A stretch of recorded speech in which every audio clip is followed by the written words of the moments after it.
The story begins with a young boy named Haruto was bidding farewell to his childhood friend, Miyaru, as he went on a journey. Miyaru couldn't help but shed tears, pleading for him to stay. In a sudden flashback, Haruto, reminisces about riding a bus. Tragically, the bus collides with a train, and Haruto and the other passengers meet a tragic fate. As he regains consciousness, Haruto finds himself in the body of a malnourished boy named Ryo. His memories are a jumbled mix, leaving him uncertain if he's still Haruto from Japan or this wretched-looking boy, Ryo. Confused and wondering if it's just a feverish dream, he encounters a group of men in the room who call him Ryo. They selfishly enjoy their food, ignoring the starving Ryo and complaining about his odor. Ignoring their taunts, Ryo focuses on finding food and discovers berries in the bushes. Memories of being a 20-year-old student from Japan resurface, but Ryo knows he must embrace his current identity as a poor boy in Beltran. His mission to avenge his mother's murder drives him forward, remembering their humble life as immigrants with dark hair. In the slums, Ryo encounters 4 people in white robes looking for a girl with purple hair. Among them is Celia, a white-haired girl who politely questions him. Though he hasn't seen the girl, Celia senses Ryo's strong magical powers and thanks him with a bag of coins before leaving. Back at the house, Ryo is attacked by a masked man. Fortunately, the bag of coins protects him, but as he prepares to retaliate, time stops, and a pink-haired girl appears in an ethereal projection. She teaches him how to use magic, and Ryo combines this newfound power with memories of martial arts from Haruto, knocking out the masked man. Investigating the noises, Ryo finds a purple-haired girl in a bag. She asks him to take her to the royal castle but faints upon seeing the unconscious kidnapper. Ryo agrees and heads towards the castle, but the people from earlier mistake him for a kidnapper, leading to his interrogation. In the house where Ryo was attacked, royal guards inspect the scene, finding the masked man conscious. A mysterious hooded man intervenes, causing the suspect's demise. In the castle dungeon, Charles, the vice captain of the knights, tortures Ryo, accusing him of kidnapping the princess. Ryo maintains his innocence. The purple-haired girl, Princess Flora, wakes up in her room, and Celia and Vanessa fill her in on the events. Convinced of Ryo's innocence, she requests to see him in the dungeon. Celia and Vanessa are shocked at Charles' brutality towards Ryo, and Flora uses her magical abilities to set him free. Ryo passes out but later awakens in a palace room where Celia apologizes for the guards' actions. The king and queen thank him for saving Princess Flora. As a gesture of gratitude, Ryo is offered admission to the prestigious Beltran Royal Academy, which he gladly accepts. However, Ryo feels out of place among the noble students due to his commoner background. Seeking help, he turns to Celia, a teacher at the academy, and asks her to teach him how to read and write. Despite her young age, Celia is exceptionally brilliant and assists Ryo with his studies. In the midst of tutoring, Celia notices that Ryo excels in assignments, and she reveals that Princess Christina is the only other classmate with the same level of accuracy. To help Ryo improve, Celia suggests some children's novels for him to read. During combat lessons and sword fighting, Ryo's martial arts knowledge from his past life as Haruto shines through, impressing the instructor who offers him a spot in the Royal Knights. Ryo politely declines, choosing to focus on his new life. 5 years pass, and Ryo is selected to represent the Beltran Royal Academy in a tournament against the Royal Guards. However, another student named Alphonse is unhappy with the choice, belittling Ryo due to his peasant background. Despite such treatment, Ryo remains determined and continues to make tremendous progress at the academy. One day, Ryo helps Celia in the library, and she praises his growth. They share a lighthearted moment, teasing each other about their appearances. Ryo confides in Celia about his desire to travel to his parents' homeland in the Guma region after graduation. Feeling ostracized by his peers, he longs to discover his roots and embark on a new journey. The exhibition tournament between the Beltran Royal Academy and the Royal Guards begins, with Ryo facing Charles, the vice captain who had tormented him 5 years ago. Ryo remains unfazed by Charles' attempts to intimidate him and faces him with determination for revenge. In the intense duel, Ryo counters Charles' attacks and emerges victorious, leaving Charles disappointed. After the match, Charles confides in an ominous blue-haired man, the ambassador from the Praxia Empire. The ambassador takes an interest when he learns of Ryo's involvement in the incident with Princess Flora 5 years ago. This ambassador is the same hooded figure who had crushed the red crystal, leading to the demise of the masked assailant. In another class, Celia teaches about magic, and the students attempt to cast a spell to create a sphere of light. Ryo faces ridicule from other royal students when he struggles with the same type of magic they use. However, Ryo possesses a unique and special kind of magic different from theirs. He chooses to keep this ability hidden to avoid unnecessary attention. In the days following the incident in the forest, Ryo is nowhere to be found, and he is believed to be missing at the school. Celia overhears Duke Stuart's father announcing publicly that Ryo pushed Princess Flora off the cliff, even though he knows it was actually Stuart who did it. Later, Ryo discreetly visits Celia in her lab, and she's relieved to see that he's okay. She informs him about the Duke's plot and is furious about it, but Ryo remains unfazed and believes that nobody would believe him. To avoid further problems, he decides to travel to the Iguma region, where his ancestors lived, and promises to meet Celia again in the future. After saying his goodbyes, Ryo embarks on his journey. After traveling for 3 days, Ryo arrives in the kingdom of Galark and reaches a market town to get some food. Unbeknownst to him, someone is following him. Once he's done buying food and condiments, he continues his journey through the forest. There, he encounters an unconscious beast girl. When she wakes up, she tries to spit a poison spike at him, but Ryo kicks her away and realizes that she has animal ears, making her a beast girl. Using his magic, he neutralizes the poison. The beast girl, named Latifa, declares that she wants to kill him and attacks him with her knives, but Ryo manages to subdue her and calm her down with a spell. Ryo notices a collar of submission on Latifa's neck and quickly removes it using a magic spell he learned from a book. Through a flashback, it is revealed that Latifa died in the same train accident as Haruto and got reincarnated as a beast girl in the fantasy world. She was captured by the Huguenot family and mistreated by Stuart Daly. After Ryo removes the collar, Latifa thanks him with tears of joy. She doesn't know much about her master, but Ryo quickly connects the dots and realizes that Stuart from the Royal Academy is the same Stuart who mistreated her. Latifa promises not to try to kill Ryo anymore, and he sets her free from her restraints. She asks to follow him on his journey as they both head east, leading to a place called the Wilderness, where beast people and demi-humans live together in peace. Ryo agrees, and they continue their journey together, facing dangerous adventures along the way. One night, Latifa starts talking in her sleep about her parents in Tokyo, and Ryo realizes that she died in the same accident as him.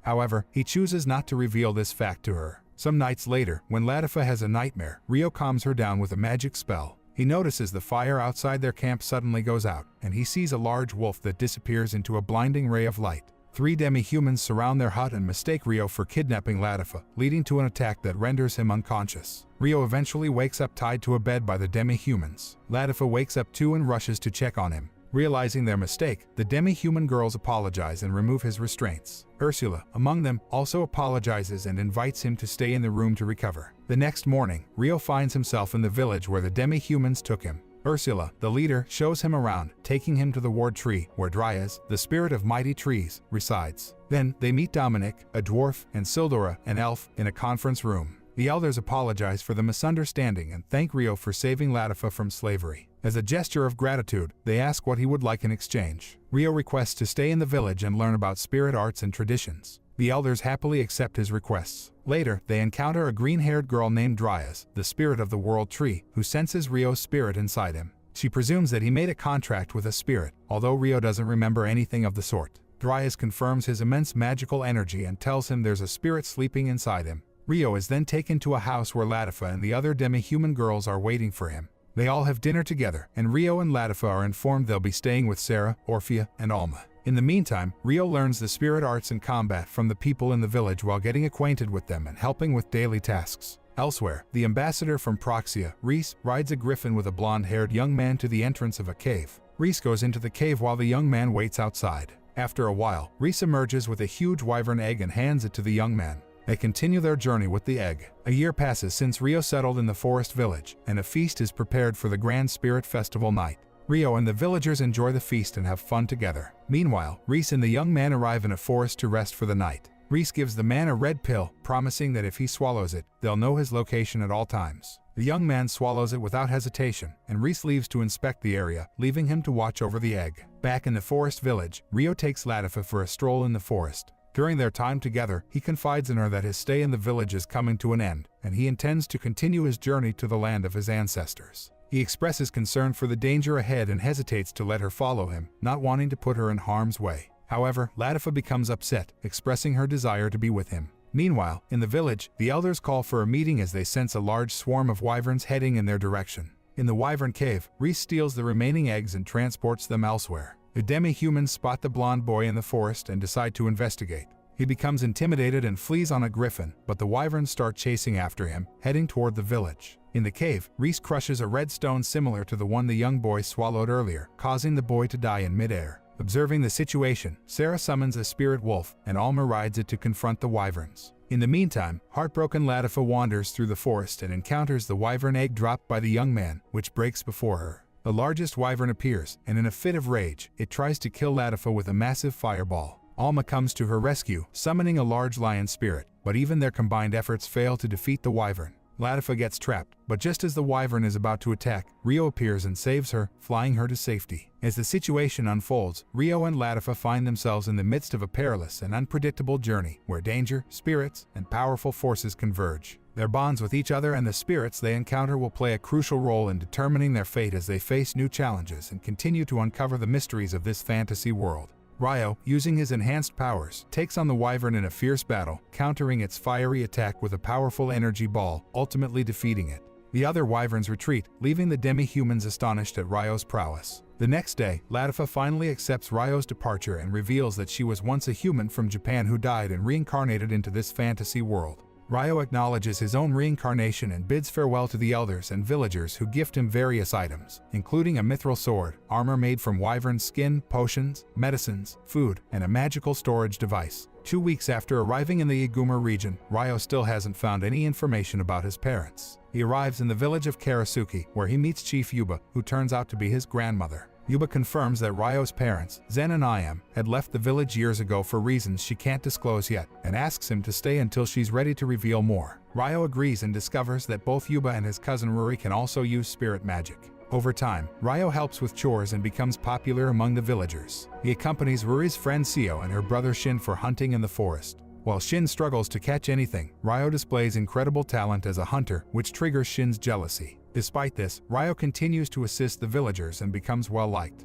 Yuba asks Ryo for a favor to escort traders traveling to the royal capital to sell rice. While agreeing to help, they overhear a heated argument between Shin and an arrogant man named Gon. Gon, the son of the leader, demands to stay at Yuba's house while his cart is being repaired for transporting goods to the capital. During a heated argument, God boldly proclaims that one day he will marry Ruri, considering she's Yuba's only heir. This statement angers Shin, who impulsively attacks Gon with a punch. Unfortunately, Shin's efforts are in vain as he is swiftly overpowered and choked by the bigger man. Yuba intervenes and stops the one-sided fight, assuming it was a misunderstanding. She allows Gon to stay in a guest house until his cart is fixed, to keep him away from Ruri's potential harm. She also lets Seo stay in her house. Later that night, Rio meets with Ruri and gives her a redstone amulet, explaining that it will protect her. In the guest house, Gon spends time with his slacker friends, drinking and chatting.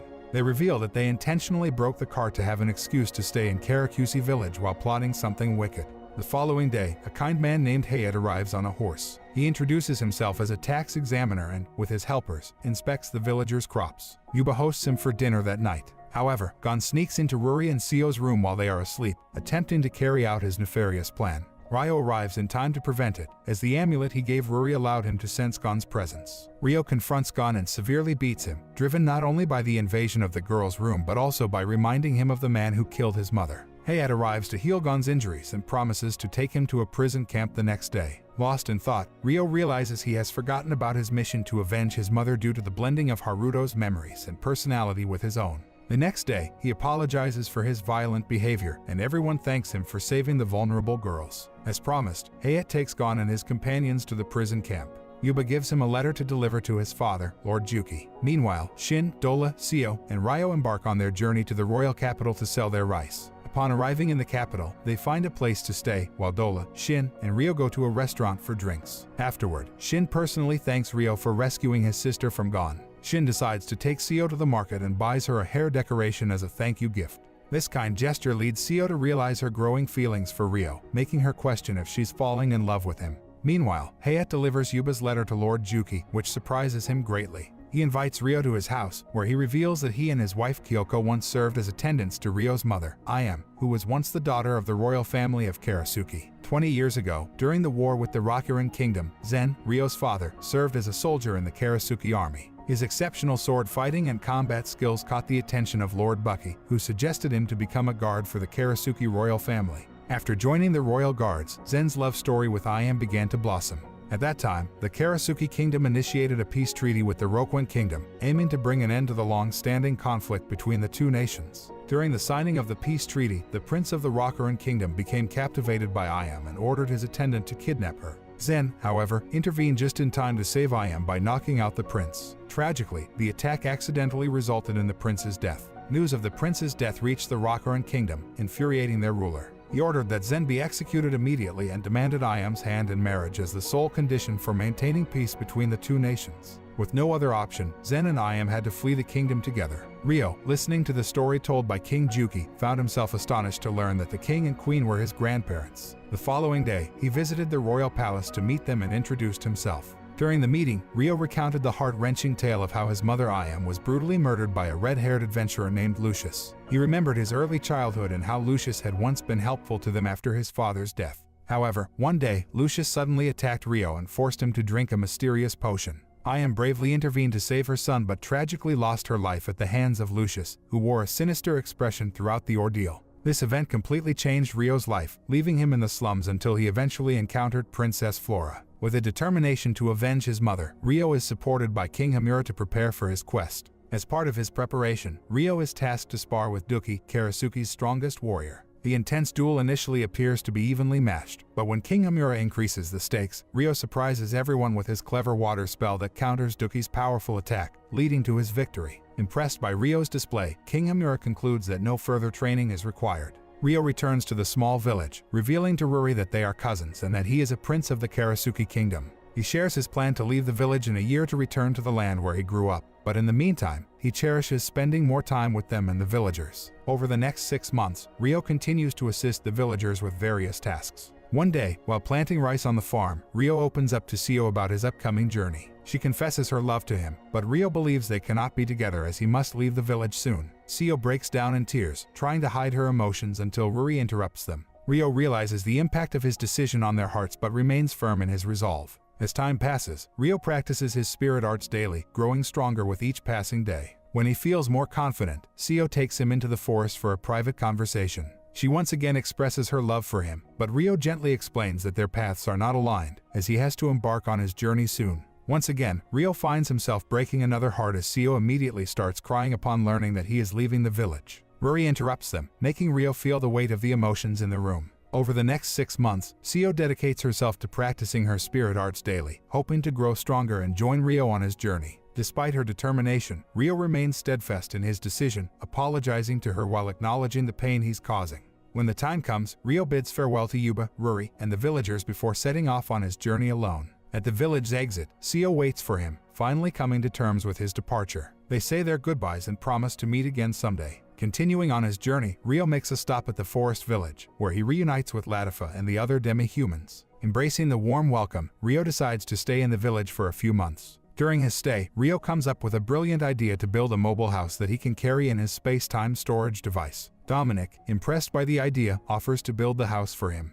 One day, Ryo wakes up to find a strange, naked pink-haired girl lying beside him in his bed. The girl reveals herself as a spirit who made a contract with him but has no recollection of their past or even her name. As they communicate telepathically, Ryo promises not to disclose anything about his past life to anyone. He decides to name the spirit girl Asia, after beautiful springtime in the beast people's language. Asia then uses her spirit magic to create a dress for herself. When Ryo sees her, memories of Mahiro, his childhood friend when he was Haruto, flood his mind. Surprisingly, Asia reveals that she excels in all elements of spirit magic, a rare and extraordinary talent. Despite this revelation, neither Ryo nor Dryas knows the reason for Asia's memory loss. While puzzled, they accept her into the village, and Asia's presence brings newfound joy and energy to the community. Ryo decides to challenge Ishia to a friendly sparring match. During their intense battle, Ryo utilizes all of his skills and magical attacks, but it becomes evident that they are evenly matched, as Ishia adeptly counters every one of his moves, mirroring his fighting techniques flawlessly. After their spirited duel, Dryas takes it upon herself to become Ishia's mentor, imparting her extensive knowledge about spirits to the eager young spirit girl.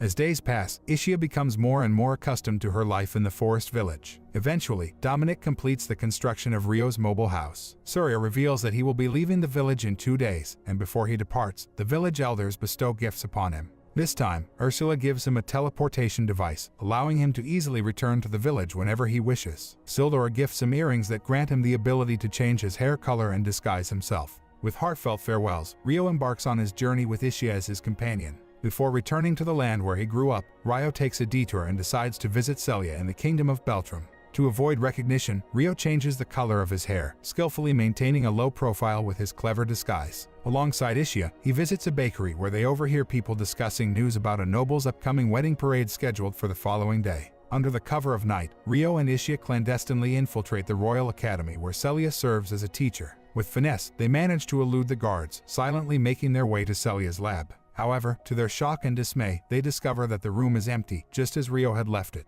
Desperate for answers, Ryo and Ishia leave the lab and encounter other teachers. Ishia uses her spirit magic to hypnotize one of them, and under her spell, the man reveals the unexpected news that Celia is getting married to Charles, a member of the Royal Guard. Ryo, while he was away, receives distressing news that the Kingdom of Beltrum suffered a significant defeat at the hands of the Praxia Empire. The man he hypnotized reveals that Charles initiated peace negotiations with the Praxia Empire after the royal family of Beltrum lost its power due to the Huguenot family's flight from the capital. To secure more power, the House of Arbor arranged a political marriage between the House of Clare and Charles. Hearing this, Ryo suspects that Celia might be coerced into the marriage and decides to confront her. Meanwhile, in her room, Celia resigns herself to her fate and prepares to become Charles' property upon marriage. She believes she has no choice and is willing to proceed with the marriage to protect her family. While looking at a letter Ryo sent her long ago, Celia still holds feelings for him and wishes to see him one more time. Ryo manages to sneak into the Royal Academy and finds his way to Celia's room, surprising her after 4 years of separation. Celia struggles to maintain her composure, and Ryo is more concerned about her happiness in the upcoming marriage with Charles. Celia insists she is content with the arrangements, but Ryo senses that something is amiss. Before he can elaborate, Celia asks him to leave to avoid any trouble or rumors. After Ryo departs, Celia breaks down in tears in her room. The following day, the wedding preparations are in full swing, and Charles introduces Celia to his 6 other wives, who treat her with disdain as she will be the lowest ranked among them.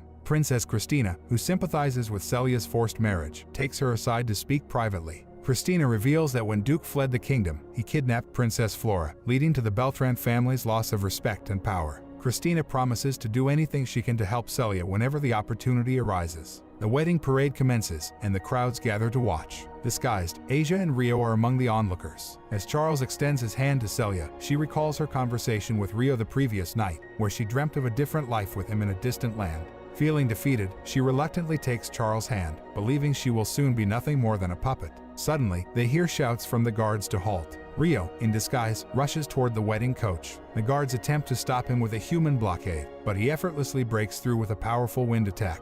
The mage squad also tries to restrain him with photon bullets, but Ryo evades their attacks with grace and agility. Ryo finally reaches the coach, but Charles' elite squad stands in his way. Celia becomes worried, but Charles reassures her, claiming confidence in the squad and referring to the upcoming fight as a show before the ceremony. As Charles brags about his guards, he quickly stops when he witnesses Ryo effortlessly defeating them. Still dazed by Ryo's abilities, Charles watches as Ryo lands a heavy punch on him, causing Charles to fall unconscious. With Charles incapacitated, Ryo grabs Celia and holds a knife to her neck, putting on a show for everyone present.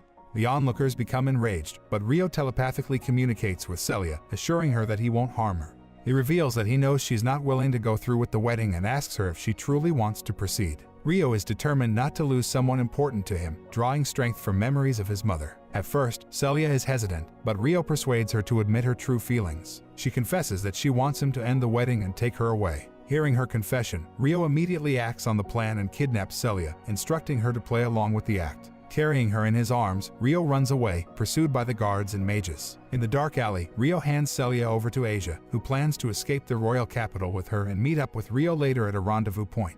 Meanwhile, Ryo returns to the streets to face off against all the guards, skillfully avoiding lethal force. Alfred, the strongest knight in the kingdom, emerges to challenge Ryo with a magic-coated sword. Ryo and Alfred engage in a fierce battle, with Ryo blocking and dodging Alfred's powerful attacks. Alfred attempts to overpower Ryo with a spell-infused attack, but when the dust settles, Ryo is nowhere to be found. Alfred orders his men to search for him, while Ryo meets up with the girls at the arranged location outside the capital. As they rendezvous, Celia expresses her gratitude to Ryo for saving her. Suddenly, a thunderstorm brews, and massive beams of magical light descend from the sky to the ground, appearing all over the land. Asia quickly senses that something is amiss and urges Ryo to assist someone in need. Meanwhile, a boy and 2 girls find themselves lost and are subsequently kidnapped by bandits, transported to another world. Fortunately, Ryo intervenes just in time, rescuing them from the bandits. To his surprise, one of the individuals he saves turns out to be Naru, but she fails to recognize him. Haruto shares that Ayase has been his friend since childhood,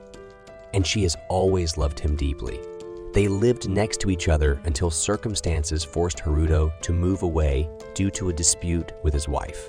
Before leaving, Haruto held Ayase's hand and promised her, "When I grow up, I will come back. marry you, and take you away from this place. They made a vow to each other to eventually get married. As time passed, they both grew older. Now, at the high school entrance ceremony, Haruto has become quite handsome. He worked hard to get into the school, but unfortunately, he couldn't join the club. Wanting to return to his old neighborhood, Haruto pressured his father, but due to high expenses, he didn't want to burden him further. Determined to cover his own living expenses, he decided to earn money. From a distance, Haruto saw Takahisa talking to some girls before they left. Shortly after, Aki greeted them, saying it had been a long time. He complimented Satsuki, telling her she had become very beautiful, which made her overjoyed. Satsuki offered to treat them, but then something strange happened. They were transported to another world, confused and unsure of their location. When Satsuki checked her phone, she realized the network was out of coverage. Suddenly, a giant figure approached with the intent to kill them. Haruto rushed to save them, with Aisho telling him they were in the southeast. He arrived quickly, but only found their mobile phone. Meanwhile, the giant had kidnapped the children and planned to sell them in the slave market. Miharu pleaded for their release, but the man couldn't understand her language. As Haruto continued his search, he noticed smoke rising and headed toward the location. The kidnappers acted swiftly, hiding the children behind a curtain. Haruto approached the group, asking if they had seen the owner of the mobile phone. One man claimed to have seen nothing, but Haruto heard the children calling for help. Realizing they were the ones he was searching for, he confronted the gang. The leader ordered his men to kill Haruto, but Haruto unleashed his full strength and skillfully dodged their attacks. Though Haruto initially wanted to capture the leader and negotiate, the situation escalated, and he ended up defeating all the men. One of them tried to strike again, but Haruto stabbed him in the stomach. Haruto then ordered the leader to release the kidnapped children. The leader complied, freeing Sendo and Aki. When Haruto asked if they were the only captives, Sendo mentioned that a girl was still in the car. Haruto used his magic to open the box and found Ayase inside, shocked to see her. Haruto asked Ayase what she was doing there. After rescuing everyone, Haruto and the group began their journey back to town. He spoke with Aisha, informing her that he saved the people she referred to and asking her to find him if she knew his location. She agreed and mentioned bringing Celia with her. Once the conversation ended, Ayase thanked Haruto for his help, saying she didn't know what would have happened without him. She introduced herself and Haruto did the same, omitting his family name. Haruto noticed a resemblance between Aki and someone he once knew. Sendo then revealed that he was Aki's brother, which surprised Haruto, who didn't recall having a younger brother or carrying the Amikawa family name. Haruto wondered if his mother had remarried. To explain, Haruto suggested they rest in a spot in the forest, where he could share more about why he lacked a family name.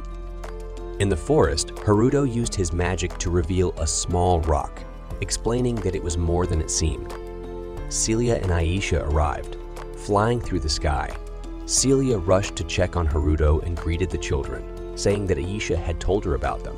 Haruto introduced Celia, explaining that she had been his teacher and that he owed her a lot. Ayase met Celia, but they struggled to communicate because of the language barrier. Haruto clarified that Ayase didn't speak their language. Then, Aisha acted strangely, kissing each of them on the forehead, leaving everyone confused about what had just happened. Aisha explains that she created a temporary connection between them, allowing her to translate their words in real time. Haruto asks how she did it, but she responds that she can because he understands the languages. If he didn't, she wouldn't be able to. Then, she tells him she's hungry, so Haruto invites everyone to come inside the rock. When they enter, they are shocked by how spacious it is. Haruto informs them that the house even has a bathroom they can use freely. The girls head to the bath together, and Celia reveals that Haruto's real name is Ryo, and Aisha is the spirit connected to him. which explains her ability to translate instantly for them. Masato remarks that they've arrived in a fantasy role, playing world, to which Haruto replies that he didn't play many games in his previous life. So he's unsure. The only difference, Haruto adds, is that unlike a game, there's no reset button. Masato thanks him, saying that without his help, they might have ended up as slaves.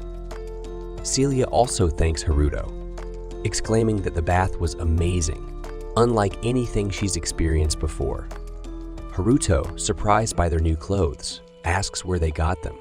Celia explains that Aki gave them the clothes because she thought it would be odd to wear a wedding dress after bathing.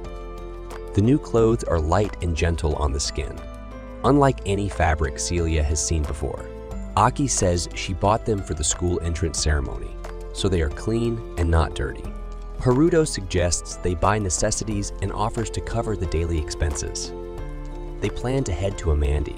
Celia asks if they could trade her wedding dress for money, but Haruto reassures them that money isn't a concern, and they should relax. As they enjoy their meal, they are amazed by the food and ask if Haruto prepared it all. Haruto explains that the phenomenon known as summoning magic brought them to this world, which differs from his reincarnation into it. Masato recalls Haruto's death in a traffic accident as a university student, which triggered his memories in this world. Haruto confirms this, but adds that his experience might not help them much. Celia brings up the Pillars of Light and the events they've witnessed, suggesting they could be connected to the legend of the Six Sages.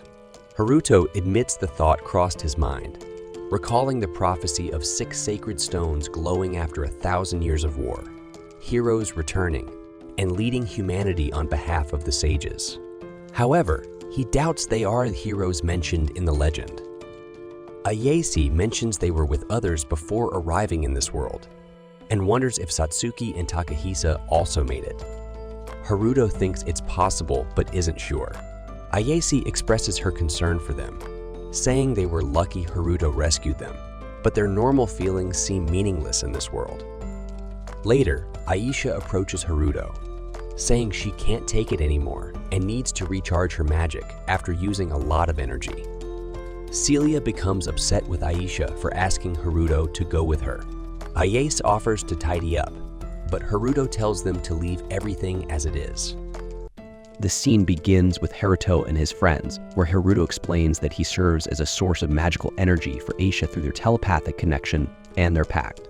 Since Zoids could affect any young man, Aisha decides to sleep in the same room as Miharu, who possesses a lot of magical energy. Celia is surprised to learn that Miharu has magical abilities. Haruto explains that Miharu and Aisha will share a room, while Aki and Misato, who are siblings, will also share a room since they do not mind being together. After showing them where they will sleep, Haruto enters his own room. There, he spends the entire night reflecting on how he never expected to meet Miharu in this world. He wonders what she would think if she knew that he holds the memories of Amakawa Hiruta, though he is no longer that person. He now lives as Ryo, having decided long ago to stain his hands with blood to avenge someone. To him, the old Haruto is already dead. Later, Celia enters his room to check if he is awake because she wants to talk. Haruto apologizes for not visiting her sooner, and they sit together to have tea.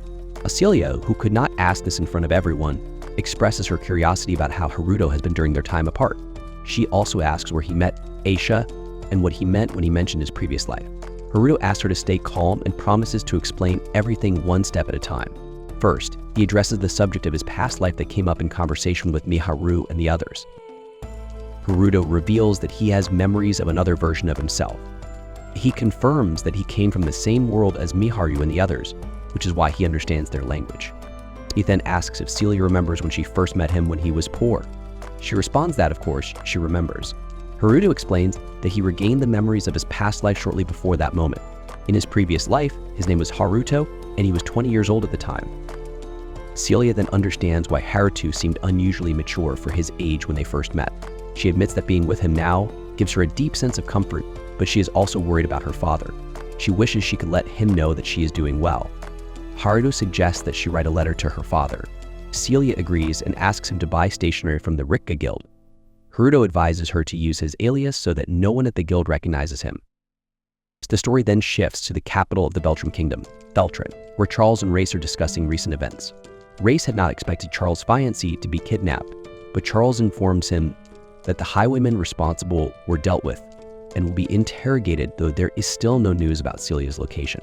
Reports suggest that there was a collaborator, and for now, the capital's borders have been closed as a search is underway. The kidnapped girl and the spirit with her have hidden their location, and no one can find them.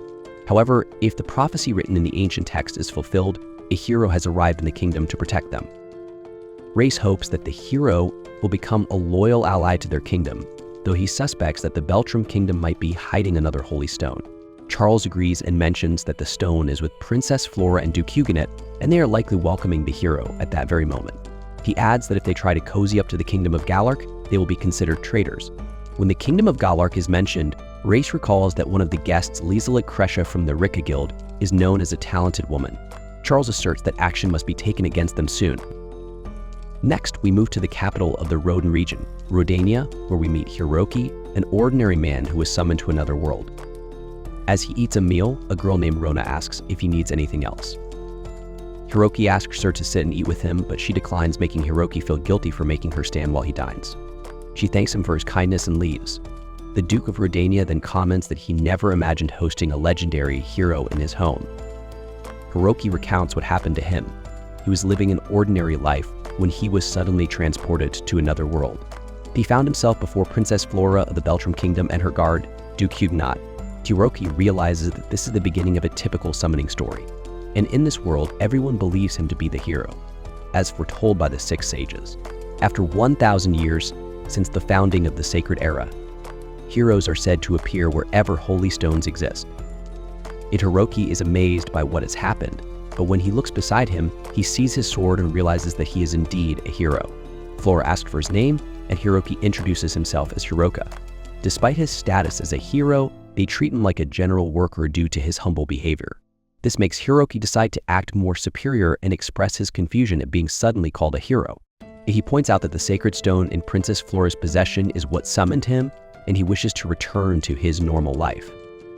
Duke Huguenot admits that this situation could be seen as kidnapping, which upsets Hiroki, who explains that his life in his own world was forcibly taken from him.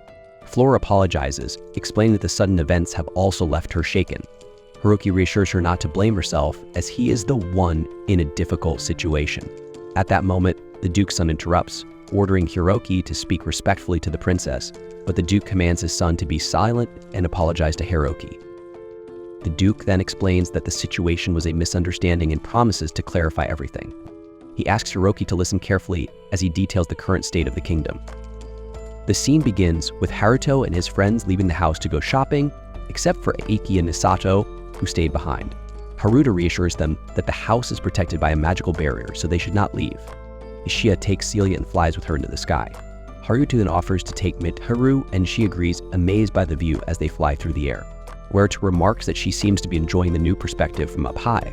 Miharu responds, saying it is a beautiful sight she has never seen before, and that she feels safe as long as she is with him. Celia, flying with Hishia, asks her about Rio.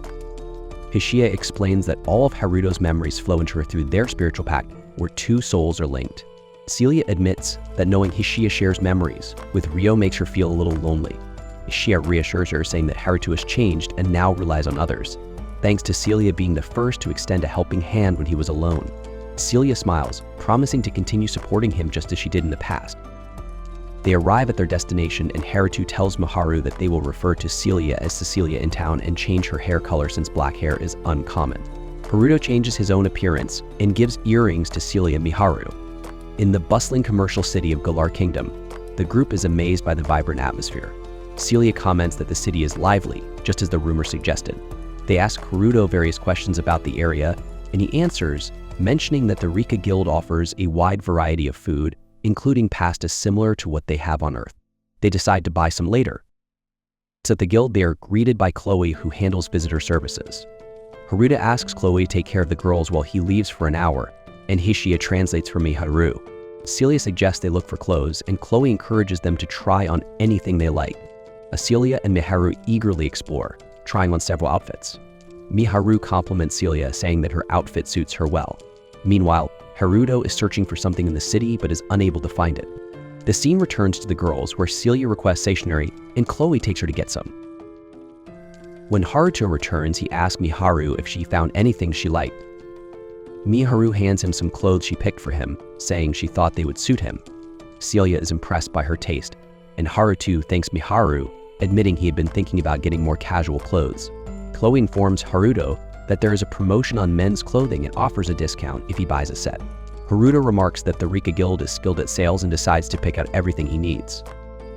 The scene then shifts to the capital of Beltrum, where a maid informs Liselot that the situation is escalating against the kingdom. Liselot speculates that the Beltrum kingdom wants to control information related to recent events, which has made it difficult for her to manage her business. The maid suggests that Liselot take a break from work and enjoy some leisure time. Liselot reflects on how satisfying it is for the kingdom of Galark to ruin Duke Arbor's reputation. The maid reminds her that Aunt Celia is an old friend. Liselot then wonders about the Hirus rumored to have appeared during the chaos and mentions that Hiro may have been summoned to their kingdom. The story returns to Haruto and his friends, who are now carrying many clothes. Aki and Misato see the outfits, and Haruto explains that Celia and Miharu were the ones who chose them. So they try on the clothes and are pleased with how they look. Celia compliments them, saying they both look great.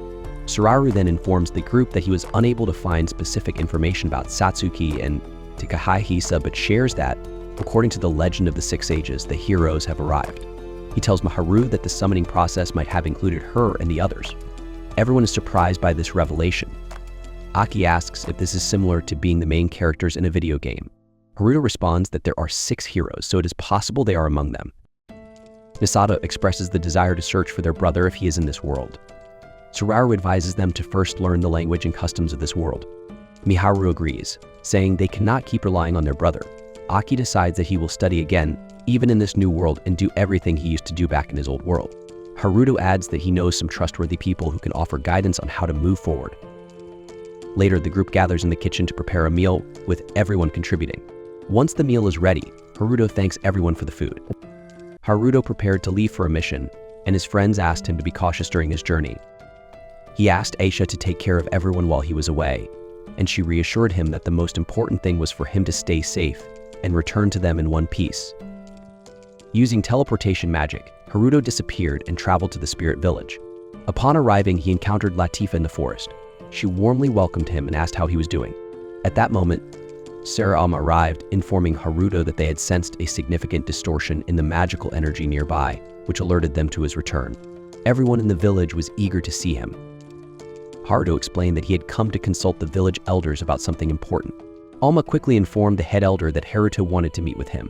When Haruto met with the elders, he told them that the overwhelming flow of Auto and mana from the Straw region was caused by the Pillars of Light, which he believed to be a form of temporal magic used to summon people from another world. He mentioned rumors of 6 heroes who appeared during the war between humans and demons. The head elder asked why Haruto believed the heroes were summoned from another world. Haruto explained that he had seen 3 people from another world, though they weren't directly connected to the Pillars of Light. They had witnessed 2 individuals being pulled through a tear in space, confirming that those 2 had been summoned. Haruto believed the 3 people he encountered were victims of the summoning process. One of the elders asked if Haruto had communicated with people from another world before. Haruto responded that he understood their language because he had lived in that world in a past life. The elders were shocked, but Haruto asked to explain more later. For now, he hoped they understood his explanation. The elders agreed and decided to let the 3 summoned people and the person with them stay in the village for a short time. Haruto intended to find a way to return those 3 to their world. However, it was difficult for him to act freely while they were under his protection. His knowledge of space-time magic wasn't as advanced as the village experts. One elder asked about the other person Haruto mentioned. Haruto explained that she was his mentor, whom he had rescued from a political marriage. The elder praised Haruto for helping her and assured him that they would take care of everyone on his behalf. The elder requested that when the 4 individuals arrived, they must keep the village's secrets. Haruto agreed and promised to explain the importance of this to them. He then informed the elders that he would leave the next day to bring the group to the village. That night, Haruto apologized to Latifa for revealing his past life without asking her permission, but he explained it was necessary to clarify things for the elders. Latifa remained silent, considering whether she should share her own story, but Haruto reassured her that she didn't need to reveal anything she wasn't comfortable with. Latifa learned from Haruto that the people he mentioned were Japanese, which implied that Haruto had also revealed his own Japanese identity. He explained that if he hadn't told the elders, they would have questioned how he understood their language. Haruto asked Latifa to keep this information a secret between the two of them. Haruto then reminded her that even if other people from Japan appeared, she was still special to him. He asked if she remembered when he told her about his past life, mentioning that he had loved his childhood friend and had a younger sister who lived far away after their parents' divorce. His sister Sandy and Aki were now with him in this world, but they seemed to have no memory of him.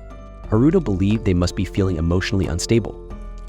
He added that while he was no longer a Mako Haruto, he wanted to keep that part of himself a secret, shared only with Latifa. The next day, Haruto said goodbye to the villagers and told them he would return in 2 weeks. Latifa asked him to take care of himself, and Haruto left to rejoin his friends. If you're enjoying it, don't forget to like, share, and subscribe to our channel for more anime recaps. The scene then shifts to the capital of the Beltram Kingdom, Beltran, where Lysolata is speaking with the king. She informed him about the events in the royal capital. The king thanked her and asked her to summon Duke Huguenot. He explained that their sacred stone had summoned a hero who was a girl about Lysolata's age. The king planned to invite ambassadors from neighboring kingdoms and host a banquet to present the hero. He asked Lysolata to deliver the invitation on his behalf. Lysolata humbly allowed him the king's task. The king then mentioned that their hero was a capable man named Sakata Hiroki and noted that in his culture the family name came first. Lysolata was surprised and said that the name brought a sense of nostalgia, although she had never heard a name like that before. The king then explained that the hero summoned to their kingdom was named Zuki, and she was from the same country as Hiroki. He suggested it would be best for Lysolata to meet her. The king asked Charlotte to show Zuki the way to the meeting. When they arrived, Zuki welcomed them and expressed her happiness to meet Lysolata. Later that night, the scene shifted to a man speaking with a group of monsters. He remarked that it was no surprise the Rika Trading Company had made the town their operations base, as they were skilled at everything. He had found some excellent empty statues and instructed the monsters to search for anyone in the forest on the outskirts of Amandi who was surrounded by a large amount of magic. He ordered them to bring these people to him alive and to kill as many witnesses as possible before sunset the following day. He intended to use the opportunity to make some money and then disappear for a while. The following day, the scene returned to Haruto's house. Miharu asked Aki when Haruto would return. Aki, clearly frustrated, responded by saying that Miharu had been talking about Haruto since the previous night. She questioned how long they would continue living like this, mentioning that they should have started a new chapter at school and opened a new page in life. Aki also expressed concern about their missing friends and how she hadn't seen their mother or anyone else familiar. Miharu reassured Aki, telling her not to worry. She said they would search for their friends and believed that Haruto was doing a lot for them. All they could do was trust him. Aki then asked Miharu what she thought of Haruto, noting that Miharu usually got nervous around men but acted normally with him. Miharu replied that they relied on him and that she thought he was a kind person. Suddenly, outside the house, they encountered monsters, causing them to panic. Miharu urged everyone to hurry back inside, but one of the monsters charged toward them. I stepped in and attacked the monster. Meanwhile, Masato and Celia heard the sounds of the battle. Celia told Masato to stay put, while Miharu and Aki, terrified, asked Ai what the creature was. I explained that it was a monster, likely drawn to the area by the magical energy of the barrier. She urged them to go back inside, remembering Haruto's words about protecting everyone. She declared that she would keep them safe. Just then, Celia arrived to help Ai and told her to leave the monsters to her. As the creatures approached, Haruto finally arrived and struck one of the monsters. He thought to himself that the resistance of the monster was incredibly strong. He asked Ai if she knew anything about them, but she said she didn't, only noting that the ones with a darker color were usually stronger. Haruto faced the monster as it charged at him. He observed that it moved in straight lines and had a wide sweeping attack. He struck it with his sword, noticing that its life force was incredibly strong. When the monster finally died, it revealed a red gem. I informed him that she had taken care of the rest of the monsters.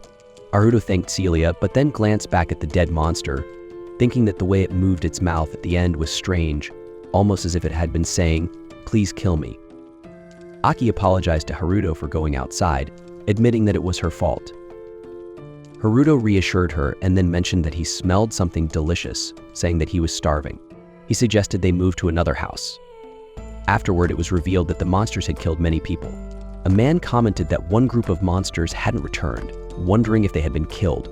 He noted that taking down a group of resurrected, enhanced beings wouldn't be easy, and that their absence would delay his plan. He then decided to create a new empty doll, wondering how many would cry this time. Haruto prepared to leave for a mission, and his friends asked him to be cautious during his journey. He asked Aisha to take care of everyone while he was away, and she reassured him that the most important thing was for him to stay safe and return to them in one piece. Using teleportation magic, Haruto disappeared and traveled to the spirit village. Upon arriving, he encountered Latifa in the forest. She warmly welcomed him and asked how he was doing. At that moment, Seirei arrived, informing Haruto that they had sensed a significant distortion in the magical energy nearby, which alerted them to his return. Everyone in the village was eager to see him. Haruto explained that he had come to consult the village elders about something important. Alma quickly informed the head elder that Haruto wanted to meet with him. When Haruto met with the elders, he told them that the overwhelming flow of Auto and mana from the Straw region was caused by the Pillars of Light, which he believed to be a form of temporal magic used to summon people from another world. He mentioned rumors of 6 heroes who appeared during the war between humans and demons. The head elder asked why Haruto believed the heroes were summoned from another world. Haruto explained that he had seen 3 people from another world, though they weren't directly connected to the Pillars of Light. They had witnessed 2 individuals being pulled through a tear in space, confirming that those 2 had been summoned. Haruto believed the 3 people he encountered were victims of the summoning process. One of the elders asked if Haruto had communicated with people from another world before. Haruto responded that he understood their language because he had lived in that world in a past life. The elders were shocked, but Haruto asked to explain more later. For now, he hoped they understood his explanation.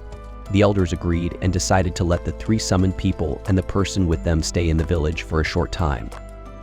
Haruto intended to find a way to return those 3 to their world. However, it was difficult for him to act freely while they were under his protection. His knowledge of space-time magic wasn't as advanced as the village experts. One elder asked about the other person Haruto mentioned. Haruto explained that she was his mentor, whom he had rescued from a political marriage. The elder praised Haruto for helping her and assured him that they would take care of everyone on his behalf. The elder requested that when the 4 individuals arrived, they must keep the village's secrets. Haruto agreed and promised to explain the importance of this to them. He then informed the elders that he would leave the next day to bring the group to the village. That night, Haruto apologized to Latifa for revealing his past life without asking her permission, but he explained it was necessary to clarify things for the elders. Latifa remained silent, considering whether she should share her own story, but Haruto reassured her that she didn't need to reveal anything she wasn't comfortable with. Latifa learned from Haruto that the people he mentioned were Japanese, which implied that Haruto had also revealed his own Japanese identity. He explained that if he hadn't told the elders, they would have questioned how he understood their language. Haruto asked Latifa to keep this information a secret between the 2 of them. Haruto then reminded her that even if other people from Japan appeared, she was still special to him. He asked if she remembered when he told her about his past life, mentioning that he had loved his childhood friend and had a younger sister who lived far away after their parents' divorce. His sister Sandy and Aki were now with him in this world, but they seemed to have no memory of him. Haruto believed they must be feeling emotionally unstable. He added that while he was no longer a Mako Haruto, he wanted to keep that part of himself a secret, shared only with Latifa. The next day, Haruto said goodbye to the villagers and told them he would return in 2 weeks. Latifa asked him to take care of himself, and Haruto left to rejoin his friends. If you're enjoying it, don't forget to like, share, and subscribe to our channel for more anime recaps. The scene then shifts to the capital of the Beltram Kingdom, Beltran, where Lysolata is speaking with the king. She informed him about the events in the royal capital. The king thanked her and asked her to summon Duke Huguenot. He explained that their sacred stone had summoned a hero who was a girl about Lysolata's age. The king planned to invite ambassadors from neighboring kingdoms and host a banquet to present the hero. He asked Lysolata to deliver the invitation on his behalf. Lysolata humbly set him the king's task. The king then mentioned that their hero was a capable man named Sakata Hiroki and noted that in his culture, the family name came first. Lysolata was surprised and said that the name brought a sense of nostalgia, although she had never heard a name like that before. The king then explained that the hero summoned to their kingdom was named Zuki, and she was from the same country as Hiroki. He suggested it would be best for Lysolata to meet her. The king asked Charlotte to show Zuki the way to the meeting. When they arrived, Zuki welcomed them and expressed her happiness to meet Lysolata. Later that night, the scene shifted to a man speaking with a group of monsters. He remarked that it was no surprise the Rika Trading Company had made the town their operations base, as they were skilled at everything. He had found some excellent empty statues and instructed the monsters to search for anyone in the forest on the outskirts of Amandi who was surrounded by a large amount of magic. He ordered them to bring these people to him alive and to kill as many witnesses as possible before sunset the following day. He intended to use the opportunity to make some money and then disappear for a while. The following day, the scene returned to Haruto's house. Miharu asked Aki when Haruto would return. Aki, clearly frustrated, responded by saying that Miharu had been talking about Haruto since the previous night. She questioned how long they would continue living like this, mentioning that they should have started a new chapter at school and opened a new page in life. Aki also expressed concern about their missing friends and how she hadn't seen their mother or anyone else familiar. Miharu reassured Aki, telling her not to worry. She said they would search for their friends and believed that Haruto was doing a lot for them. All they could do was trust him. Aki then asked Miharu what she thought of Haruto, noting that Miharu usually got nervous around men but acted normally with him. Miharu replied that they relied on him and that she thought he was a kind person. Suddenly, outside the house, they encountered monsters, causing them to panic. Miharu urged everyone to hurry back inside, but one of the monsters charged toward them. I stepped in and attacked the monster. Meanwhile, Masato and Celia heard the sounds of the battle. Celia told Masato to stay put, while Miharu and Aki, terrified, asked Ai what the creature was. I explained that it was a monster, likely drawn to the area by the magical energy of the barrier. She urged them to go back inside, remembering Haruto's words about protecting everyone. She declared that she would keep them safe. Just then, Celia arrived to help Ai and told her to leave the monsters to her. As the creatures approached, Haruto finally arrived and struck one of the monsters. He thought to himself that the resistance of the monster was incredibly strong. He asked Ai if she knew anything about them, but she said she didn't, only noting that the ones with a darker color were usually stronger. Haruto faced the monster as it charged at him. He observed that it moved in straight lines and had a wide sweeping attack. He struck it with his sword, noticing that its life force was incredibly strong. When the monster finally died, it revealed a red gem. I informed him that she had taken care of the rest of the monsters. Haruto thanked Celia, but then glanced back at the dead monster, thinking that the way it moved its mouth at the end was strange, almost as if it had been saying, "Please kill me." Aki apologized to Haruto for going outside, admitting that it was her fault. Haruto reassured her and then mentioned that he smelled something delicious, saying that he was starving. He suggested they move to another house. Afterward, it was revealed that the monsters had killed many people. A man commented that one group of monsters hadn't returned, wondering if they had been killed. He noted that taking down a group of resurrected, enhanced beings wouldn't be easy, and that their absence would delay his plan. He then decided to create a new empty doll, wondering how many would cry this time. This brings an end to our episode. Thanks for watching.